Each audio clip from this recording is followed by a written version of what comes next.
Please. Help me. Her voice suddenly came from the back door of the house.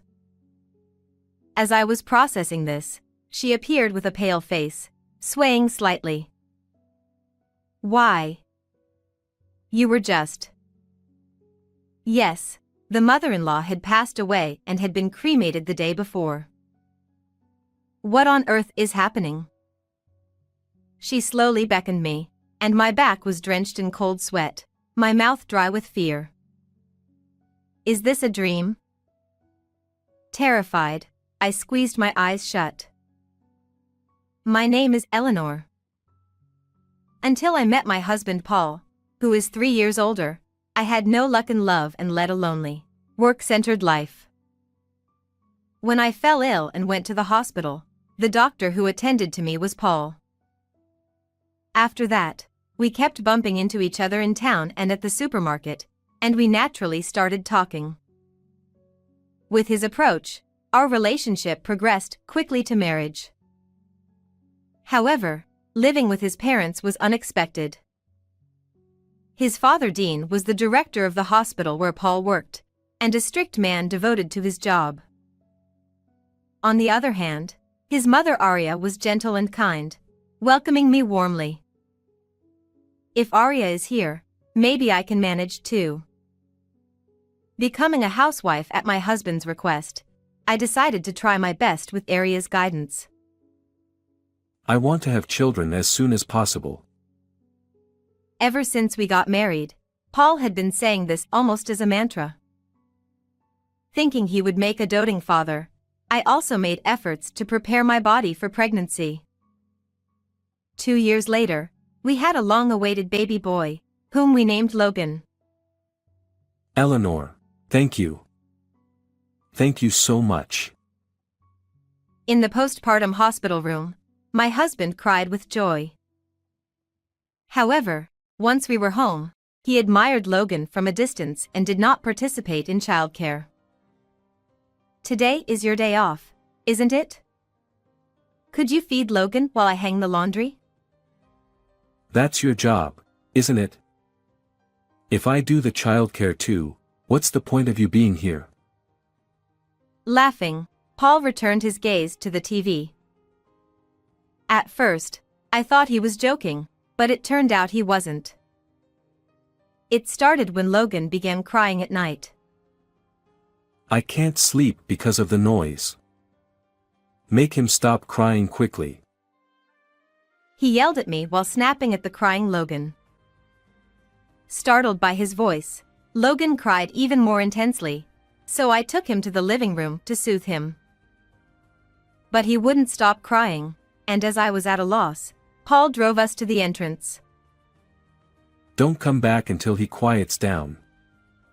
If I become sleep-deprived, many patients will be inconvenienced. You're his mother, so get a grip. Feeling like he was talking about someone else, I could only sigh. This is too much. While soothing Logan, I rubbed my sleepy eyes at the nearby park, and Arya came to check on us in her nightgown. Are you okay? I'll take over, so take a little rest. I'm sorry. Thank you. For me, who was rebuffed by Paul, Arya was the only one who understood. Thanks to her help during the tough nights, I managed to get through it. But the difficulties continued. When Logan started eating solid food, Dean began to strictly manage our household finances. You've been spending too much lately. Aren't you living too freely on someone else's money? Indeed, expenses had increased for Logan's clothes, diapers, and food. Plus, since Dean and Paul disliked frugal meals, I had to prepare a variety of dishes, which cost money. But we weren't living extravagantly. Rather, the household was strained by Dean and Paul often drinking out late, claiming it was for work. Still, they refused to change their behavior and started cutting back on the money they gave us. Since you're only doing housework, we don't need to give you extra money. Exactly. Even if your clothes are worn out, you can still wear them. You don't deserve any luxuries like we do. Paul laughed and agreed with his father's harsh words. For them, drinking out was more important than supporting the family. But we're already making do with very little money. If you cut it any more, I'll have to reduce Logan's meals. Then stop eating yourself. Are you prioritizing your own appetite over your child's? I had no words for Dean's cold response. As I was speechless, Arya gently placed her hand on my shoulder and stepped forward. That's too harsh. Eleanor is always working hard for the family. That's natural since she stays at home. Isn't it presumptuous to think she can be equal to us without earning? Dean's words were accompanied by Paul's nod and smirk. The kind, gentle face Paul once had was gone. Proud of being doctors, they looked down on housewives like me. Then I'll work. Eleanor is still busy with childcare, but I can work. Dean looked startled by Arya's sudden declaration. Times have changed. It's time to stop thinking of women as servants. We have value too. You're quite bold. If you're so determined, I'll find you a good job. Dean exchanged a smile with Paul and left the room. After they left, I immediately ran to Arya. I'm sorry. I was too cowardly. It's fine. I've reached my limit too. I don't want to see you and Logan suffer anymore. Arya was truly impressive, and I swore to myself to become as strong as she was. Early the next morning, Paul woke me up and took me to Arya's room. What happened? Something happened to Mom.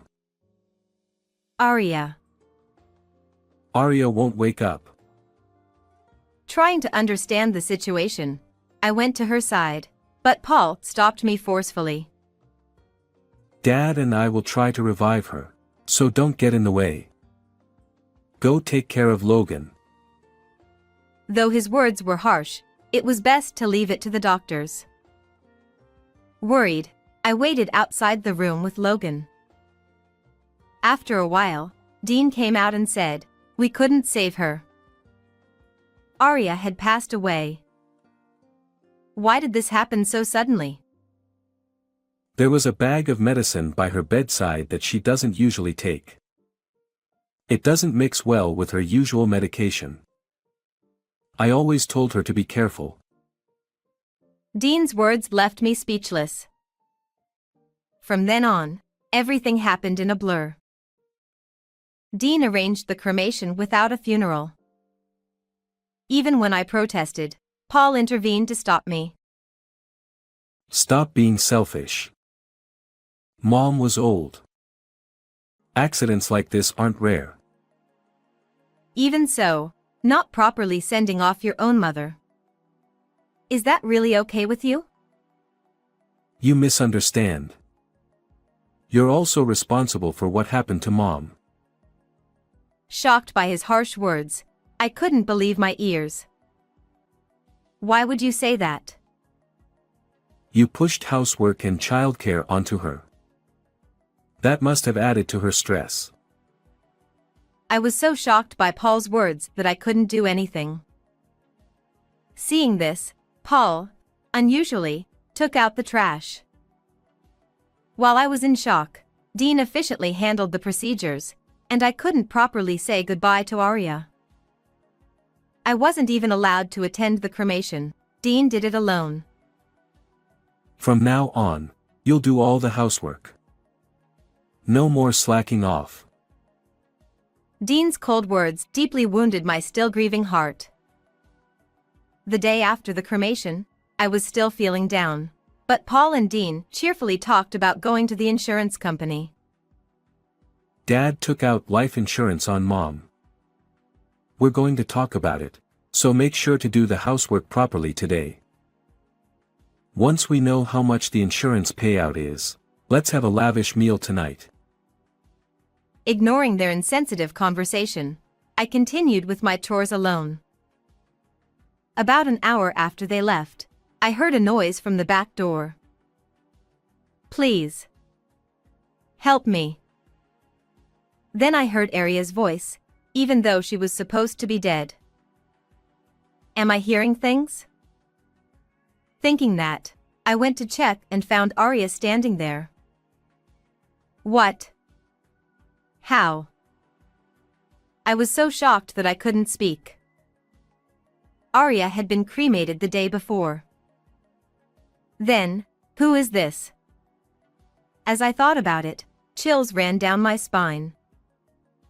Come here. Noticing me, she beckoned me over. My legs trembling, I slowly walked towards her. Arya. When I asked, she confirmed Paul and the others weren't around and nodded firmly. I have to tell you something. Please listen before they notice. The warmth of her hand gripping mine proved she was indeed alive. What she revealed next was an unbelievably horrifying truth. After hearing everything, I felt a deep, unrelenting anger. Don't worry, I'll help too. This is unforgivable. My mother-in-law left to hide again, and as I watched her go, I resolved to take revenge on them. A few days later, the insurance agent was supposed to come to our house, so my father-in-law and husband took the day off to wait at home. As I grew increasingly annoyed by their giddy behavior, my father-in-law approached me. You're still eating thanks to Aria's insurance money. Shouldn't you be more grateful? That's wrong. I'm not happy about it at all. Women who can only rely on others are never grateful for money. He laughed derisively and plopped down on the sofa. Next to him, Paul smirked. Then the intercom rang. Oh, they're here. As they went to the door, they froze when they saw who was standing there. What? Why are you here? My husband, pale and trembling, pointed at the person in shock. It wasn't the insurance agent, but my mother-in-law. I came back because I had unfinished business. Next to her stood a man, standing tall and proper, wearing a suit with a lawyer's badge. That's impossible. I checked her pulse. It had completely stopped. He was more flustered than I'd ever seen.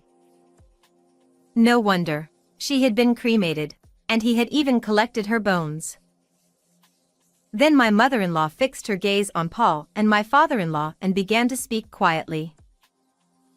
You switched my regular medicine, didn't you? I noticed something was off immediately. She started to recount the true story behind the incident. It was my father-in-law who switched her usual medication with something else before she went to bed. I haven't forgotten how you laughed in my ear as I was suffering, unable to speak. I don't know anything about that. It's all lies. As my mother-in-law pressed him, he backed away, overwhelmed by her determination. I checked to make sure. And we had a cremation ceremony. Why are you here? Maybe God saved me? That night, her heart had indeed stopped. After my father-in-law's final check, she was taken to the funeral home, where miraculously, she regained consciousness. You must have adjusted the dose so that you could deny it if the police investigated. That's why I barely survived. Just before being cremated, she made noise inside the coffin and was discovered by the funeral home staff. Knowing her family was behind it, she decided to hide temporarily. The funeral director, being an old acquaintance, helped me with the plan. We even staged the ceremony. Thanks to the funeral home's cooperation, they successfully deceived my father-in-law. She then presented some documents to the two of them. While hiding, I did some investigating. A $100,000 life insurance policy was taken out just a few months ago, and I knew nothing about it. It was my father-in-law's policy, with him as the beneficiary. Faced with this evidence, my father-in-law was speechless and clicked his tongue in frustration. You didn't die as you were supposed to, making me look like a fraud. You've disgraced me.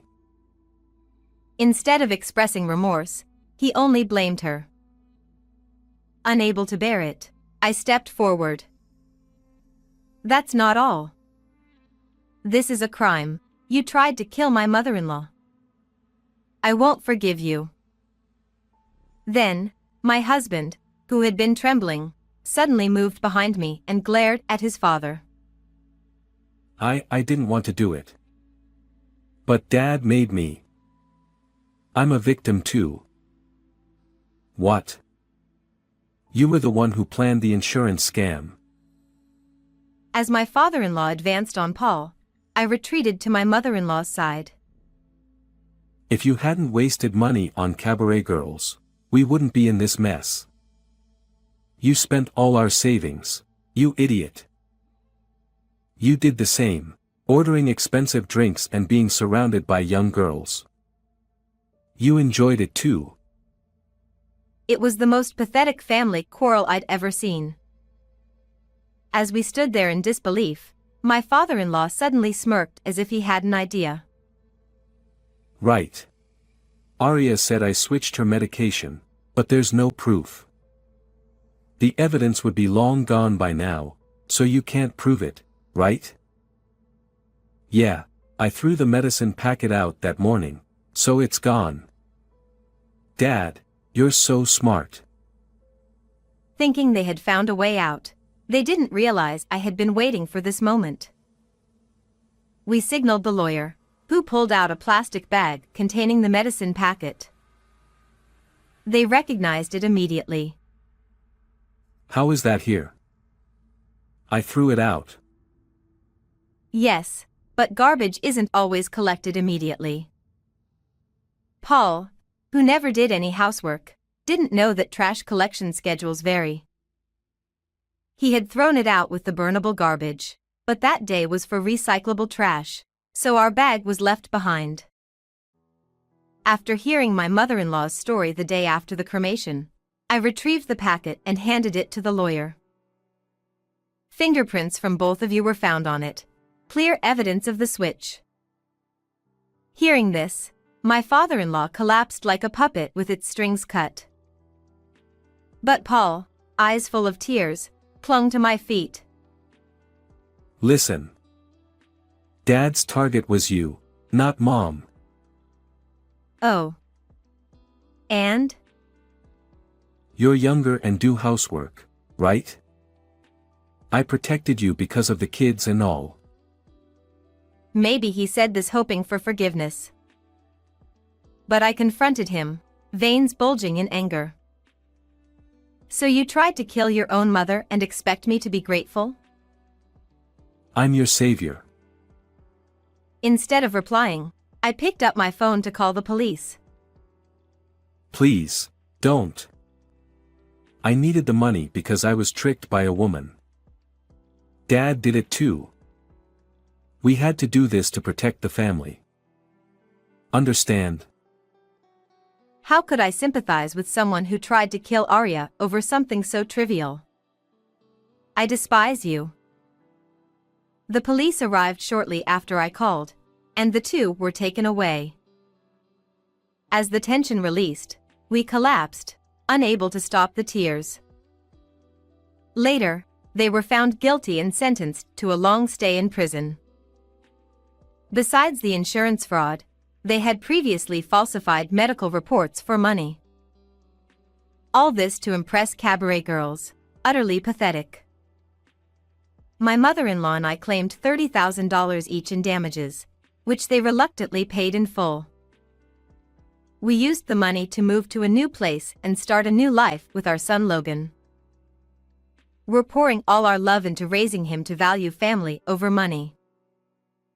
How was this story? Don't forget to subscribe to the channel. See you in the next video.